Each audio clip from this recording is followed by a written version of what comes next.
Bien, estamos en Lucas 10, 25 en adelante. Miren, puede ser que uno se pregunte, y más por la corriente fundamentalista que desde las reformas europeas surge, se impregna y se extiende a través de los siglos y contamina a las iglesias bíblicas, incluso a las denominaciones históricas, y estamos diciendo también nuestras congregaciones. Y el pensamiento fundamentalista es extremista y dice, sí, por todas las gentes hay que hacer todo, todo. Y a la letra se toman muchas cosas como despójate de tu túnica y quédate desnudo y dásela al otro, ¿verdad? Bueno, quienes piensen así, pues que Dios les bendiga, es su decisión y nosotros como buenos bautistas decimos, ejerce el sacerdocio del creyente y ahí cada quien toma su decisión y hace, piensa, dice, actúa como cree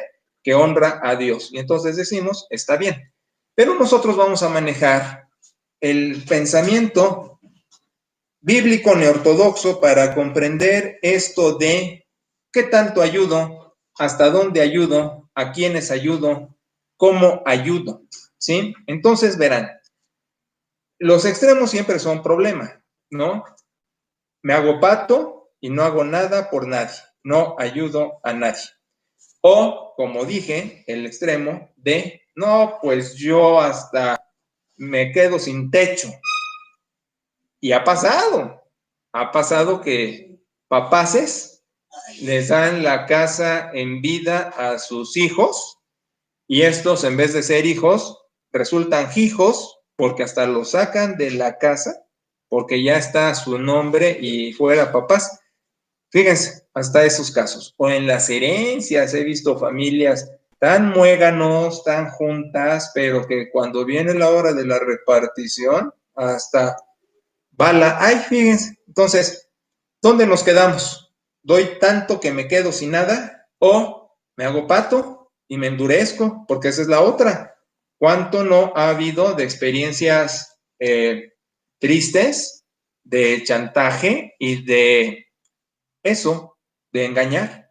Bueno, el texto arroja, y por eso ya lo mandé desde el martes, creo, y les puse tu prójimo, tu prójimo es aquel cuya necesidad percibes que puedes resolver. Y ese es el marco. Y vamos por ahí, porque verán que empieza el pasaje que la pregunta a Jesús es para tentarlo. Es un buscapiés, le quiere poner un 4 a Jesús. Por eso les mando el texto antes, para que lo lean, lo repasen, y así no lo leo y no perdemos tiempo en lecturas que luego se me pierden, sino vamos a lo que tenemos que ir, ¿no?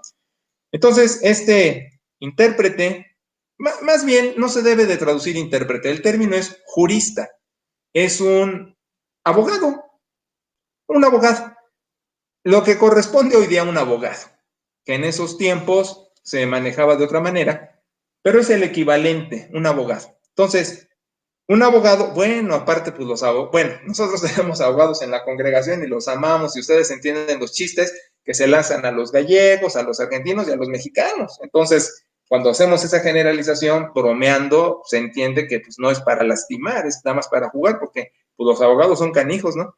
Así se dijo, fíjense, cuando estaban algunos profesionistas diciendo cuál era la profesión más antigua, ¿no?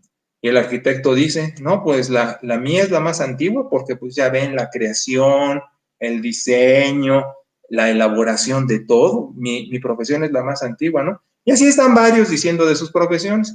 Y sale el abogado diciendo, no, la mía es la más antigua. ¿Qué no ven que antes había un caos? Bueno, pellón, pero bueno, fue cotorreo. Entonces este amigo es un abogado. Y la pregunta, dice el verso, es para probarlo. Es un buscapiés, un cuadro. Le voy a poner una trampa a Jesús para exhibirlo aquí delante de todo su vasto público, ¿no? Y entonces la pregunta es, ¿qué tengo que hacer para heredar la vida eterna? Ahora, abusados. Recuerden que el contexto es el tiempo mesiánico, donde Jesús está con judíos. Y entonces les habla a los judíos desde la comprensión de estos, que para ellos, recuerden, la Torá era el medio imprescindible de salvación. Entonces le contesta a la judía, no está diciendo aquí que uno se salva por obras. Los contextos son importantísimos para ubicarnos en la historia y poder entender y hacer una buena interpretación, si no nos hacemos bolas. Entonces le contesta el mismo Jesús, ¿qué ves en la Torá, viejo? ¿Ves? Y le contesta. Y fíjate qué interesante, porque él sintetiza, como en otros evangelios lo hace Cristo, aquí lo hace el abogado. Pues son abusados, nada más que, pues, bueno, le contesta bien, amar a Dios, como el Shema, Shema Yisrael Adonai, Elohnu Adonai Echad, le contesta como la Shema, pues ama a Dios con todo tu corazón, o sea, con todo lo que eres, ama a Dios y a tu prójimo, como a ti mismo, ¿sí? Sintetizó muy bien. Y entonces Jesús le dijo a eso, ¿verdad? Pues ya tienes la contestación a la judía, ¿ok? A la judía. Hazlo.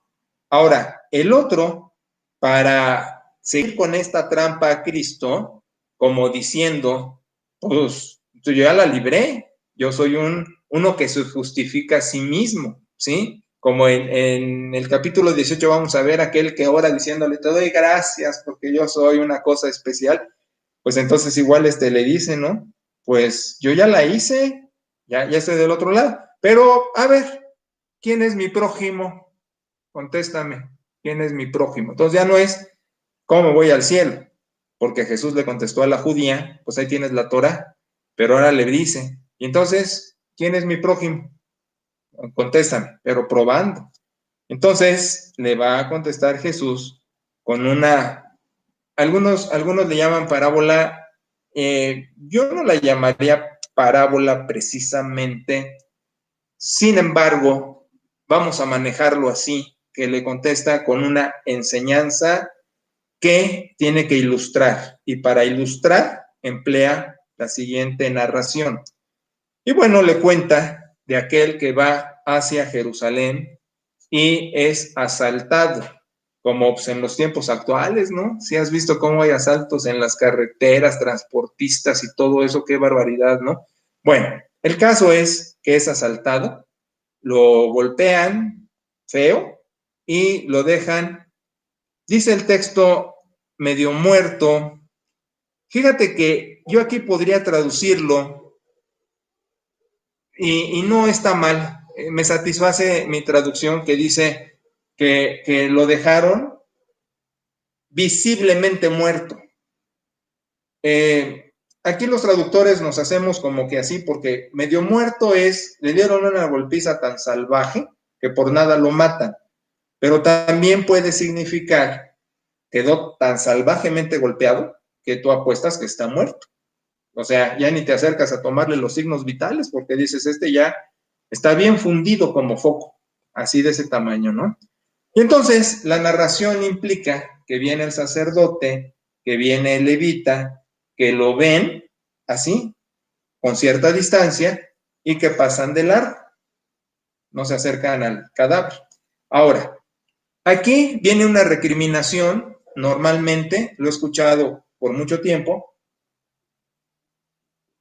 que censuran al sacerdote y al levita diciendo, ¿cómo si estos son los espirituales, los que se supone que ponen el ejemplo? ¿Cómo no hicieron nada por esta persona? Pero es evidente, mira, en el libro de Levítico, donde vienen estas cuestiones de la pureza de quienes ministran al Señor, desde el tabernáculo, desde la tienda y luego lo que va a ser el templo y todo eso, pues tienen restricciones, tienen una reglamentación muy severa y una de ellas era precisamente no acercarse y contaminarse con un cadáver. Y marca una excepción. La excepción es a menos que sea un familiar cercano. Si es un familiar muy cercano, pues puedes acercarte a ese cadáver, mas no lo es, estaba prohibido por la legislación. Y acuérdate que el contexto es la legislación, es un abogado judío que Jesús le contesta a la judía, cumpliendo la Torá, la libras, él contesta, pues ya la libré, entonces viene la explicación del prójimo. Ahora, repito, con todo ese contexto, tendría yo que decirte, el sacerdote y el levita hicieron lo correcto. Bajo la legislación, hicieron lo correcto.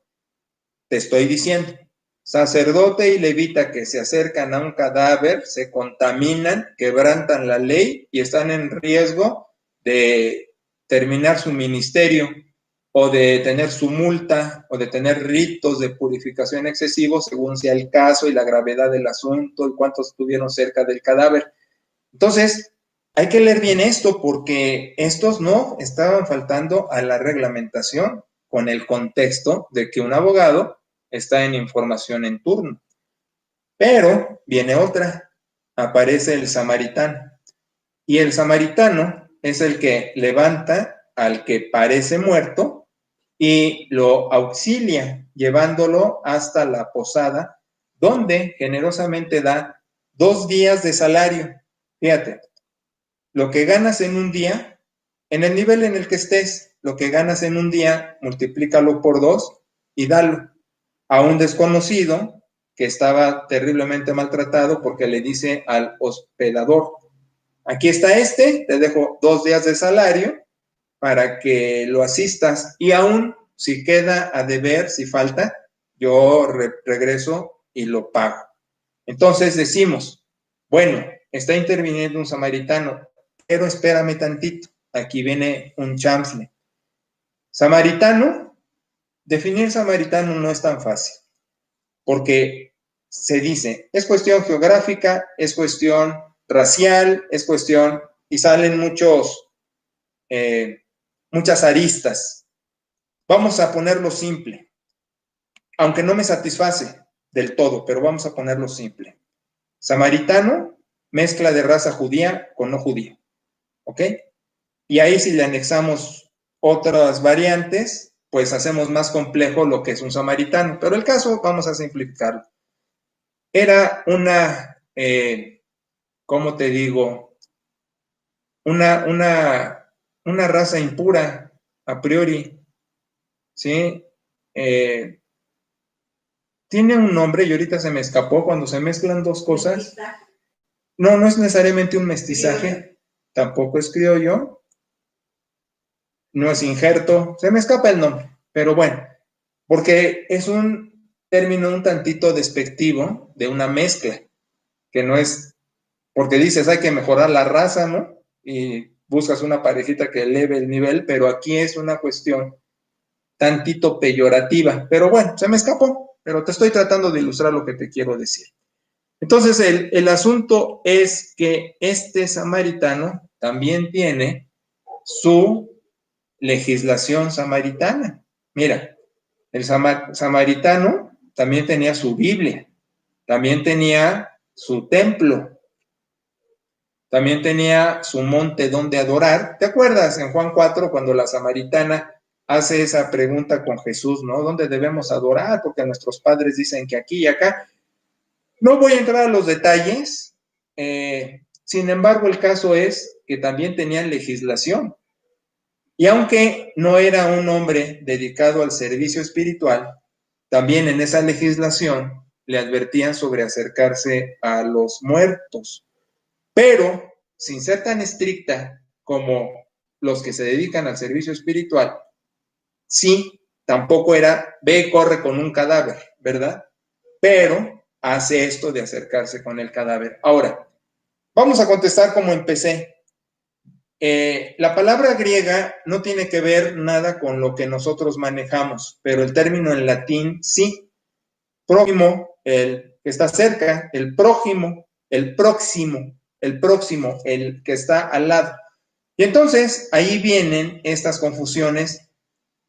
Para aplicarlo hoy día, este asunto es de un judío que tengo que entender algo, pero nosotros no somos judíos, ni estamos bajo legislación, y sí tenemos contaminación fundamentalista en nuestras herencias ideológicas, entonces vamos a describir qué hacer, me hago pato o ayudo hasta quitarme la camisa, como se piensa en algunos casos. Mira, yo te advierto que tengas cuidado con lo que lees, porque hay un libro que se llama En sus pasos, En sus pasos. de un señor que se apellida Sheldon y narra, el argumento es, haz lo que hubiera hecho Cristo. Y así que llega alguien, toca su puerta, es un pastor, está haciendo un sermón, pero le dice, no puedo ayudarte, y sigue con su sermón, y luego le remuerde la conciencia, y todo el libro es, ¿qué hubiera hecho Jesús? Por eso en sus pasos, pero lo que te advierto es, la corriente que pega, que viene como trampolín desde las iglesias reformadas, fundamentalismo, pasa primero por el periodo que le decimos pietismo y llega hasta las congregaciones hoy día. Los movimientos de santidad, que es una parte también en la época histórica del siglo XIX, fomentó mucho eso. Y Sheldon es un precursor del movimiento de santidad. Lo que te estoy diciendo es, ese libro está desacertado, porque una, no eres Jesús, porque dos, no somos monos de imitación de nadie, ni de discípulos, ni de Jesús. Tres, son contextos totalmente diferentes, como el que estamos viendo acá. Entonces, por eso trato de ofrecer una aportación contemporánea, bíblica y pertinente, porque no vamos a estar en la posición como se vivía en el Nuevo Testamento. Vives en el siglo XXI y hay muchas variantes, y voy a ponerte algunas de ellas. Tuvimos el caso precisamente de un pastor que quiso ayudar a una persona que quiso socorro y lo abriga en su casa. Y para no hacerte el cuento largo ni la historia más dramática, el individuo que entra por la generosidad de este pastor no solo robó la casa, no solo la saqueó, sino cometió homicidio, mató a familiares del pastor en su ausencia. Llega el pastor y ve su familia muerta y aquel un salteador cuando se presentaba buscando caridad.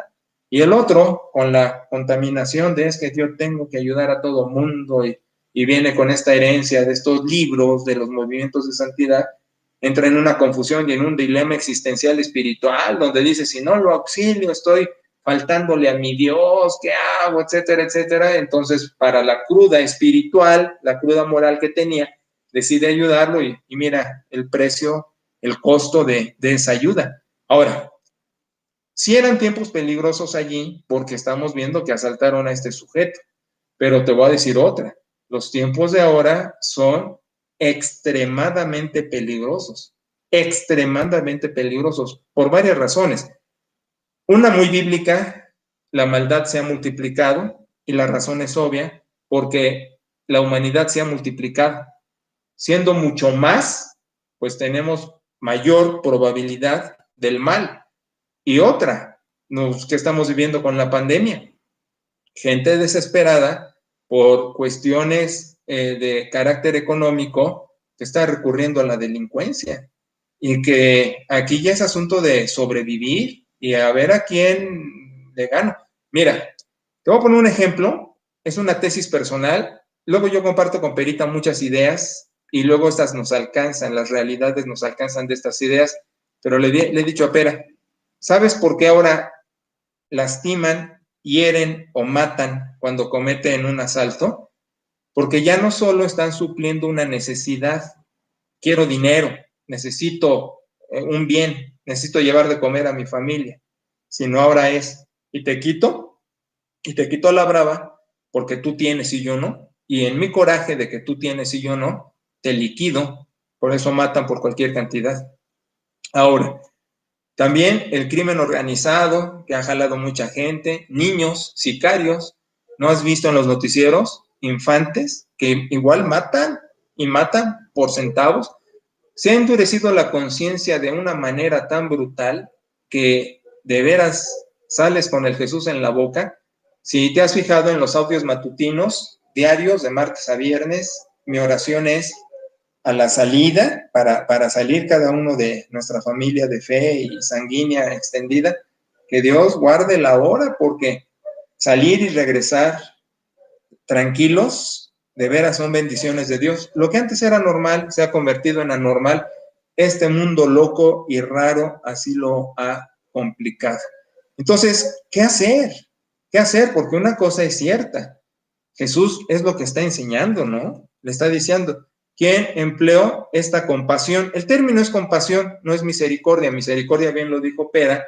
El griego traduce el hebreo gesed, que habla del abrazo paterno, pero hay otros términos y aquí es compasión, es lo que está usando. Y compasión es que sientes algo por la situación en la que está el otro. Fíjate, no es simpatía ni es empatía. Simpatía es con el mismo sentimiento, empatía es dentro del sentimiento y compasión es me doy cuenta de su sufrimiento. Nada más, eso es lo que está pasando. Entonces Jesús dice, pues fíjate que el que se dio cuenta del sufrimiento del otro hizo algo, haz lo mismo.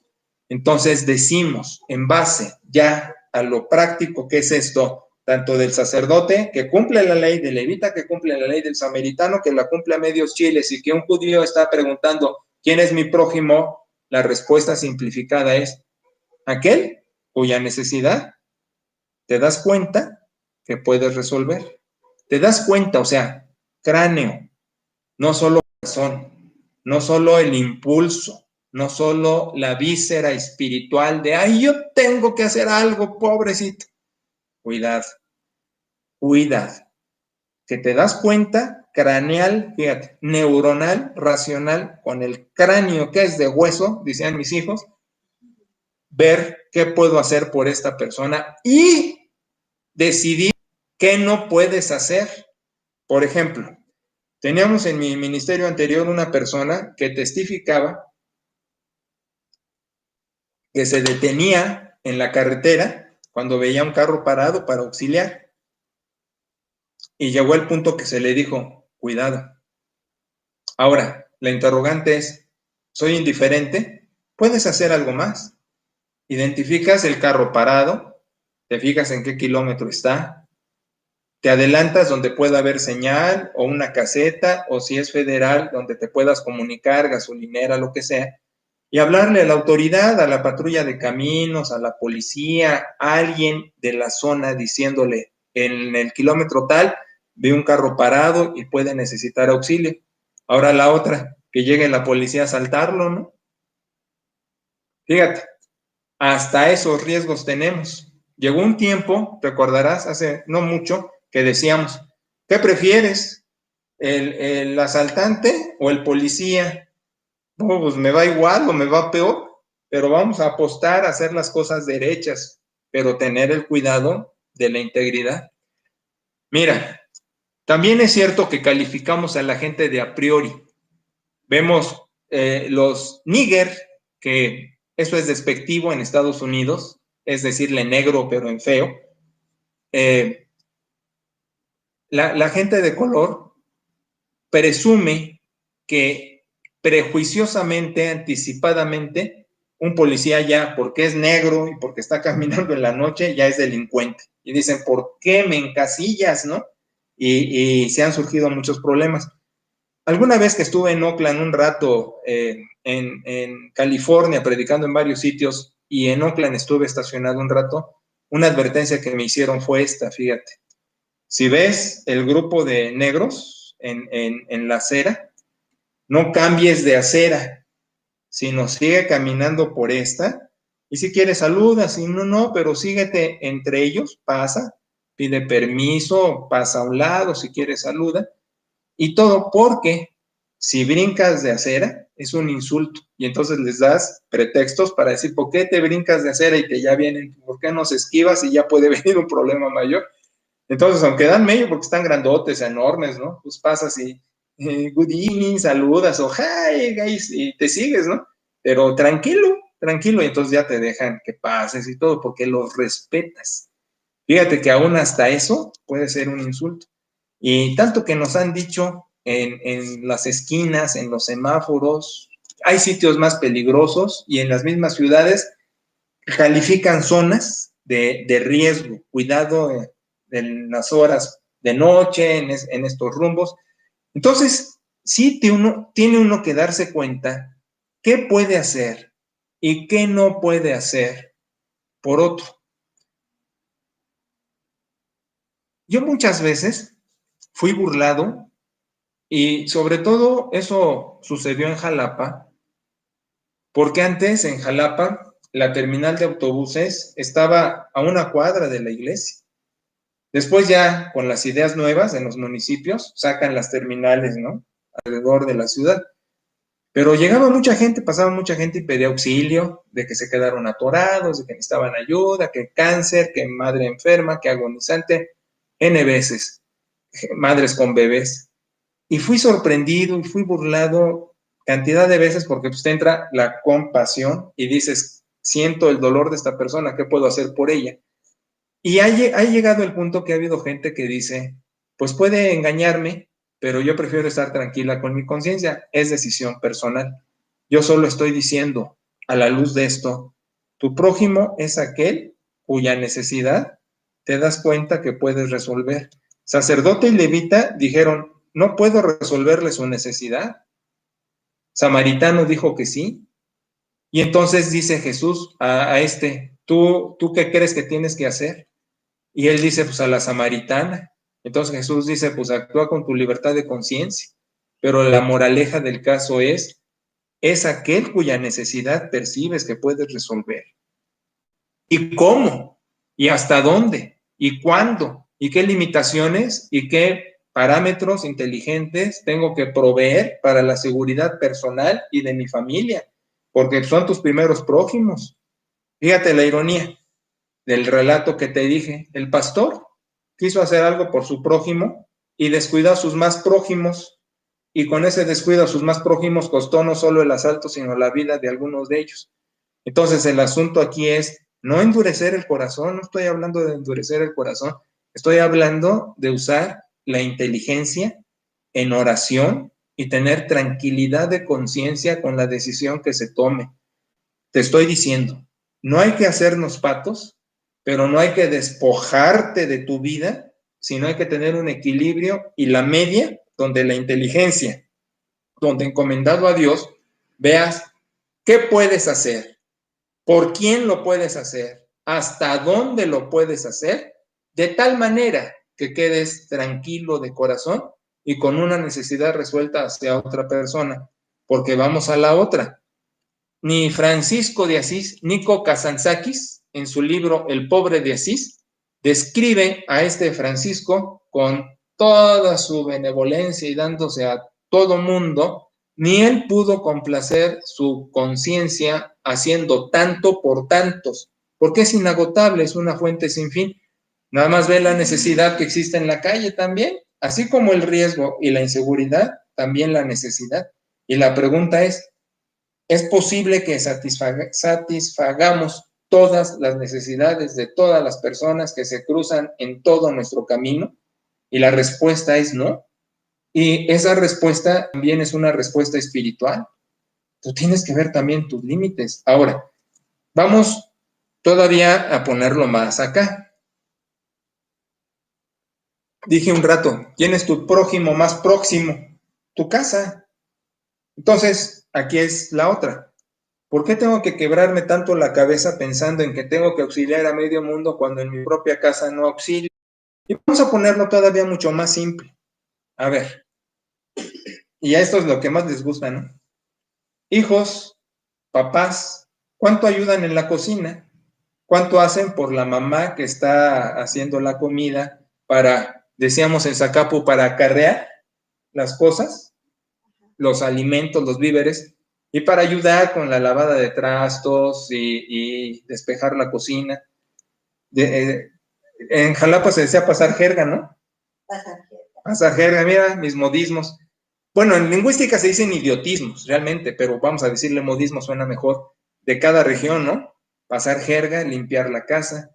O sea, no hay que hiperespiritualizar los conceptos bíblicos. Hiperespiritualizar es ser farol de la calle y oscuridad de la casa, darme mis golpezotes de pecho, de piadoso, y como va a decir Lucas 18 de aquel fariseo que decía, véanme qué bueno soy. Si puedes empezar anónimamente, donde ahí nadie te va a echar tantos aplausos, ¿qué es en tu casa? ¿Qué haces por tu esposa, esposo?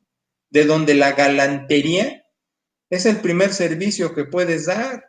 Ser atento, ser amable, decirle sus piropos, decirle que la quieres, que está bonita, abrazarla. Nosotros tenemos una clave que le digo a Pera, que me encanta su aroma, no te lo voy a decir porque es muy nuestro, pero le digo cómo me encanta su aroma y estamos así cerquita. O sea, ser galante y atento es una manera también de hacer una administración por tu prójimo más próximo, que es tu pareja. Ahora, en la luna de miel, pues ay, qué rico, ¿verdad? Pero después de cómo han pasado los años, pues que sigas haciendo lo mismo, o mujer por tu viejito. Mira, yo admiro mucho a Pera porque si bien no espantaba, tampoco era así una cosa para presumir en Hollywood, pero ahora fíjate lo que ha quedado de mí, de a tiro ya, soy un viejo carcamán, y aún así Perita es tan gentil que me echa mis porras y me da gracias por lo que hago. ¿Y qué hago? Hago cualquier cosa. Pero te digo, ¿por qué también el asunto es hiperespiritualizar estas cosas y decir, voy a hacer por la humanidad? Pues empieza por tu casa, empieza hacia tus hijos, hijos empiecen hacia sus papás, hermanos empiecen entre ustedes, hermanos, en vez de estar como perros y gatos en la casa, y entre las parejas, hombre. Ahora, también es una administración espiritual, con tus contactos de WhatsApp, con tus contactos telefónicos, pues mándales una palabra de aliento, reenvía lo que estamos haciendo los martes, un trabajo preevangelístico. Mira, te comparto lo que estamos emitiendo en la iglesia y se lo mandas, o el audio matutino del pastor, mándaselo a la persona, si ves que es pertinente, le puede caer bien, mándaselo, haz ese tipo de servicios. Yo te digo, no ser indiferentes sin ser papistas, sin estar con el golpe de pecho de que yo, no, pero tampoco indiferencia. Si abres los ojos, hay muchas cosas de más que puedes hacer por tu próximo, más próximo, tanto en familia como tu familia extendida o como tus amigos y vecindario. Puedes hacer N cosas, multitud de cosas, que a lo mejor dices, bueno, es que no levanté a alguien de la calle como muerto, pero levantarle la basura al vecino, oye, eso es un gestazo, ¿eh? Pero de que se quedan apantallados. Mira, ahí voy a empezar de bocón. Yo tengo que luego cortar ahí el pasto, ¿no? Y luego los vecinos se le asoman así ciertos pastos ahí por sus lados, también se los corto. Y una vez la vecina dijo, oye, qué atento, muchas gracias. O sea, son cositas. Y si no lo hubiera visto, si no lo hubiera dicho también, porque este también es el valor del servicio al prójimo. No necesitas el aplauso, no necesitas el reconocimiento, necesitas hacerlo porque Dios sabe que lo haces como una ofrenda para Él y que al final de Él viene la recompensa. Entonces, fíjate, vamos a aterrizar esto de una manera muy pragmática, ¿sí? Se requiere inteligencia, no solo espiritualidad, para saber hasta dónde ayudo, cómo ayudo, a quién ayudo y qué puedo hacer de una manera donde esté resguardada mi integridad, la de los míos, y que sí pueda haber un auxilio y un testimonio. Pero también hay servicio espiritual que puedo estar mandando por WhatsApp, si es cierto que estamos confinados todavía, y puedo hacer N cosas, pero empieza por tu casa. Mira, la casa, yo insisto, el cristianismo, y no se diga el liderazgo, empieza en la casa. Sí, pues qué padre cuando teníamos reunión presencial, que ahí todos llegamos bien santos y bien espirituales y bien. Y luego en la casa somos otra cosa. En la casa empieza. Luego nos gustan los nombramientos, es que yo soy Mister Ministerio, no sé qué. Pues en tu casa empieza. Ahí es donde se ve, es la autenticidad, no la caracterización. Y yo hago un llamado a la conciencia, porque sí, de veras, como he visto a lo largo de los años en mis distintos ministerios, gente tan persinada y tan dada a otros para que los veamos y los aplaudamos, pero en su casa son otra cosa. Entonces decimos, ¿eso tiene sentido? Pues por Dios que no. No es caracterizar la fe. Ahora, vamos a terminar esto de la mejor manera. Mira qué rica. Híbrido era la palabra, ¿no? Híbrido, sí, esa mezcla. Samaritano, gentil, judío, samaritano, híbrido. Gracias, corazón. No, pues por eso eres bien inteligente, pues. Vamos a terminar esto de este modo. Dios, mira, te la voy a poner así. No pienses tanto quién es tu prójimo, sino tú conviértete en el prójimo. ¿Sí me explico? No tengo que quebrarme la cabeza como el judío, este abogado, diciendo, ¿y quién es mi prójimo? Sino tú conviértete en el prójimo. Porque eso fue lo que hizo Dios. Dios en Cristo quiso ser el próximo, y se tomó N molestias para estar aquí, hacer lo que tenía que hacer y resolver nuestra necesidad más grande, que era la salvación de nuestra alma, con el agregado, con el valor agregado de ser nuestro compañero de vida, aún pasando por el tramo de la muerte. Él decidió ser nuestro prójimo.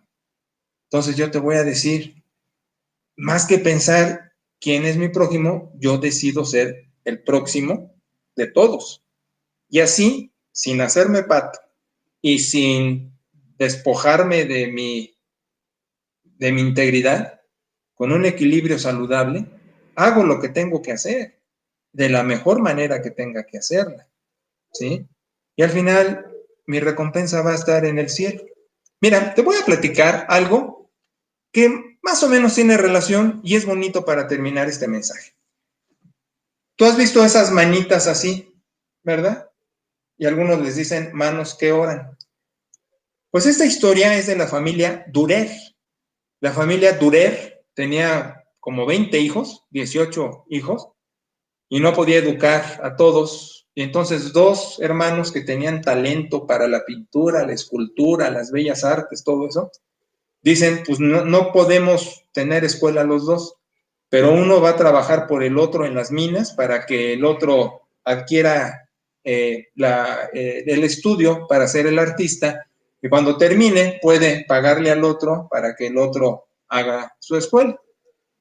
Ya vas, juegan un volado, uno gana, va a la escuela, termina 4 o 5 años, regresa a la casa, hay una cena, qué bueno que regresaste, vamos a brindar en tu honor, pero dice el hermano, que terminé la escuela, ya hice mis obras, me está yendo bien, soy un artista reconocido, pero ahora que vaya mi hermano, yo le pago la escuela para que él saque sus estudios. El hermano se para y dice, pasó el tiempo, las minas destrozaron mis manos, fracturas de dedos, artritis, reumas, no tengo la habilidad ya para poder hacer lo que de joven pude haber hecho y con estudios más. Ni modo, así ya se queda la cosa. Entonces el hermano lo que hace para tener presente las manos del hermano que lo hicieron estudiar es hacer ese diseño. Y entonces medio mundo lo ve ahora y piensa que son manitas orando, y así se le dicen, las manos que oran, pero en realidad es un monumento a las manos del hermano que hizo que el otro pudiera estudiar sacrificialmente. Ahora, ¿por qué te estoy diciendo yo esto? Porque en este mundo somos las manos de Jesús y tenemos que ser manos inteligentes, previsoras, cautas y hacer lo que tenemos que hacer, decidiendo ser los próximos de nuestro entorno, pero empezando por la casa. ¿Ok? Querida familia, oro en la noche con ustedes en el chat de WhatsApp.